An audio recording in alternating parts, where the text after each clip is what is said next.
Hello दोस्तों, आप सभी को गुलाब जामुन जैसी मीठी मीठी नमस्कार। और उसी के साथ एक और एसएमई आईपीओ प्रणीक लॉजिस्टिक लेके आ रहा है अपना ये आईपीओ। यहाँ पर हम आज इस रिव्यू वीडियो में इस कंपनी का पूरा कच्चा चिट्ठा खोलने वाले हैं, बेसिक से लेके एडवांस तक। हाउ एवर इस सेगमेंट की काफी सारी कंपनीज हमें बैक टू बैक देखने को मिली है, स्पेशली एसएमई आईपीओ में। तो वहां पर आप लोगों को इस कंपनी के काम के बारे में डिटेल्ड में पता लग चुका होगा अब तक, फिर भी हम स्टडी करने की कोशिश करेंगे। तो अभी से इस वीडियो को लाइक और चैनल को सब्सक्राइब कर दीजिएगा। अगर मैं स्टार्टिंग में ही इसमें अपने पर्सनल डिसीजन की बात करूं तो आज के टाइम पर मेरा कोई भी फाइनल डिसीजन नहीं है। किस तरीके से रहेंगे एक्सटर्नल फैक्टर, स्पेशली मार्केट का मूड माहौल, उसी के बेस पर मेरा कोई फाइनल डिसीजन बनेगा। बट जो भी बनेगा वो मैं आप लोगों को अपडेट कर दूंगा। फिर भी आप लोग एक बार इस वीडियो को देख लीजिएगा, समझ लीजिएगा, फिर अपने रिस्क रिवॉर्ड रेशियो और माइंडसेट के अकॉर्डिंग अपने फाइनेंशियल एडवाइजर से कंसल्ट करके फाइनल एक्शन बनाइएगा। उसी के साथ साथ आप लोगों को म्यूचुअल फंड में या इंश्योरेंस सेगमेंट में किसी भी तरीके की कोई भी हेल्पलाइन की जरूरत हो, जहां आप लोग चाहते हो कि being a mutual fund distributor हम आपका पैसा मैनेज करने में आपकी हेल्प करें, चाहे वो SIP हो, STP हो, SWP हो, या फिर इनफैक्ट अगर आप लोग चाइना में भी इन्वेस्ट करना चाहते हो तो आपको डिस्क्रिप्शन में मेरा फोन नंबर मिल जाएगा, आप मुझसे कांटेक्ट कर सकते हो। अब अगर हम कंपनी की बेसिक डिटेल की बात करते हैं तो ये कंपनी फाउंड हुई थी 2015 में और ऑफर करती है लॉजिस्टिक सॉल्यूशन। और कंपनी का पैन इंडिया नेटवर्क होने वाला है, जहां पर ये ऑपरेट करती है as a freight forwarder and transporter, providing integrated services जैसे कि transportation, warehousing, material handling, freight forwarding to its client in various industry जैसे कि retail, consumer durable, telecom, manufacturing, pharma etcetera. Company के पास खुद के 86 कमर्शियल व्हीकल्स होने वाले हैं और कंपनी के पास टोटल 30 वेयर हाउसेज होने वाले हैं जो डायरेक्टली मैनेज किए जाते हैं कंपनी के द्वारा। काम वाइज बात करते हैं, एक अच्छा काम होने वाला है, एक अच्छा सेगमेंट होने वाला है। एज ऑफ सितंबर 30, 2024 कंपनी के पास 625 परमानेंट एम्प्लॉयज भी होने वाले हैं। हाउ एवर जो कंपनी के इंटरनल रिस्क फैक्टर होते हैं इस सेगमेंट के रिलेटेड वो मैं यहाँ पर डिस्कस नहीं करूंगा, क्योंकि हमने काफी बार डिस्कस करने की कोशिश करी है। बट एक इंपॉर्टेंट रिस्क फैक्टर की कंपनी का मेजरली जो रेवेन्यू जनरेट होता है इनके टॉप 10 कस्टमर से एज ऑफ 31 दिसंबर 2023 ऑलमोस्ट 88% का होने वाला है। 2023 में ये फिगर था 92% के करीब का, 2022 में 94% के करीब का।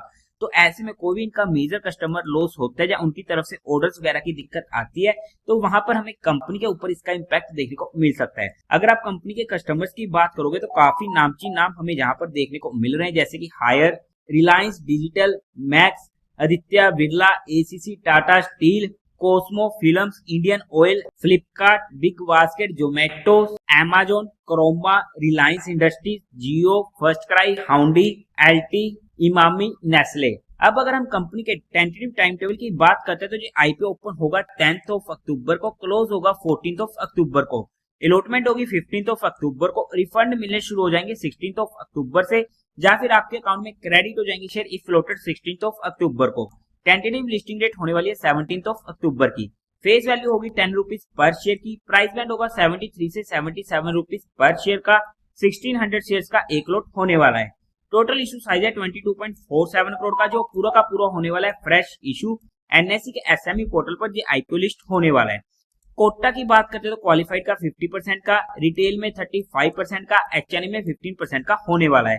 लोड साइज में रिटेल कैटेगरी में एक लोड पड़ेगा 1600 शेयर्स का, जिसकी अमाउंट पड़ेगी 1,23,200 रुपीज की। एचएनआई कैटेगरी में मिनिमम 2 लोड्स के लिए अप्लाई करना पड़ेगा, जिसकी अमाउंट पड़ेगी 2,46,400 रुपीज की। अगर हम कंपनी के प्रमोटर्स की बात करते हैं तो वहां पर प्रणव कुमार सोनतालिया, श्रद्धा कुमारी, मिनाल सोनतालिया कंपनी के प्रमोटर होने वाले हैं। प्री इश्यू होल्डिंग थी ऑलमोस्ट 100% की, जो पोस्ट इश्यू रह जाएगी 73.49% की।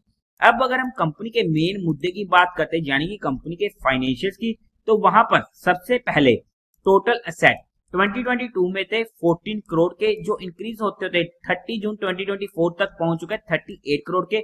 अच्छी ग्रोइंग रेट होने वाली है। रेवेन्यू 2022 में था 33 करोड़ का, 2023 में 60 करोड़ का एंड 2024 में 67 करोड़ का। फिर से अच्छी ग्रोइंग रेट होने वाली है। प्रॉफिट आफ्टर टैक्स 2022 में था 31 लाख का, 2023 में 93 लाख का, 2024 में काफी बड़ा इजाफा देखने को मिला 4 करोड़ के करीब का, जिसकी वजह से हमारे मन में काफी ज्यादा शंकाएं आ जाती है, क्योंकि वहां पर रेवेन्यू तो इंक्रीज हो रहा है ऑलमोस्ट 10% से, बट प्रॉफिट इंक्रीज हो रहा है 300% से भी ज्यादा के, जिसकी वजह से हमारे मन में ये डाउट आ जाता है कि क्या ये फिगर्स रियल होने वाले हैं या सिर्फ कागजों में दिखाए गए हैं आईपीओ आने से जस्ट पहले। नेटवर्थ की बात करते हैं 12 करोड़ की, रिजर्व एंड सरप्लस में 4.42 करोड़ का, टोटल बोरिंग्स कंपनी के पास 19 करोड़ की होने वाली है। ओवरऑल में अगर हम फाइनेंशियल्स की बात करते हैं तो अच्छे फाइनेंशियल हमें यहाँ पर देखने को मिल रहे हैं। अब अगर हम बात करते हैं कंपनी के ऑब्जेक्टिव की क्यों आ रहा है ये आईपीओ, तो इनको एक्सपेंसेस को मीट आउट करना है ताकि ये इन्वेस्टमेंट कर सके टेक्नोलॉजी में। सेकंड, इनको कैपिटल एक्सपेंडिचर की रिक्वायरमेंट है। थर्ड, वर्किंग कैपिटल की रिक्वायरमेंट है। Fourth, general corporate purpose and issue expense को मीट आउट करना। अगर हम कंपनी को फंडामेंटली चेकआउट करने की कोशिश करते हैं तो मार्केट कैपिटलाइजेशन है 84.78 करोड़ की, आरओई 8% का कम है, आरओसी 12% का ओके है, डेट टू इक्विटी रेशियो 1.57 का काफी ज्यादा होने वाला है, रिटर्न ऑन नेटवर्थ 8% का कम है, प्राइस टू बुक वैल्यू 3.63 की, प्रॉफिट आफ्टर टैक्स मार्जिन 4.88 का कम है, ईपीएस प्री आईपीओ 5 की, पोस्ट आईपीओ 3.96 की काफी ज्यादा कम है, पी प्री आईपीओ 15 की, पोस्ट आईपीओ 19.46 की। ओवरऑल में अगर हम फंडामेंटली बात करते हैं तो अच्छे फंडामेंटल्स हमें यहाँ पर देखने को नहीं मिले हैं। ओके फंडामेंटल हम यहाँ पर बोल सकते हैं। अगर हम पीयर टू पीयर कंपटीटर्स में बात करते हैं तो वहां पर आ जाता है एसजीए लॉजिस्टिक इंडिया, और उसी के साथ साथ अगर हम इसके जीएमपी की बात करते हैं तो आज के टाइम पर इसका कोई भी काम ग्रे मार्केट में होते हुए देखने को नहीं मिल रहा है। हाउएवर अगर हम वैल्यूएशन वाइज बात करते हैं according to 2025 financial year data, तो उसके बेस पर ना ही ये आईपीओ सस्ता आ रहा है ना ही महंगा आ रहा है। अगर हम 2024 के बेस पर भी लेके चलते हैं तो वहां पर भी ना ही ये आईपीओ सस्ता आ रहा है ना ही महंगा आ रहा है, मतलब कि फुली प्राइस्ड होने वाला है। फिर भी हमने जहां पर कंपनी को सिर्फ एजुकेशनल लर्निंग पर्सपेक्टिव स्टडी किया है, किसी भी तरीके की कोई भी इन्वेस्टमेंट टिप या एडवाइस नहीं है।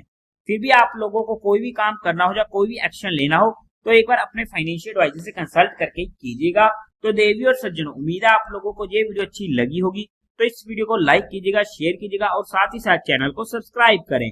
हर हर महादेव।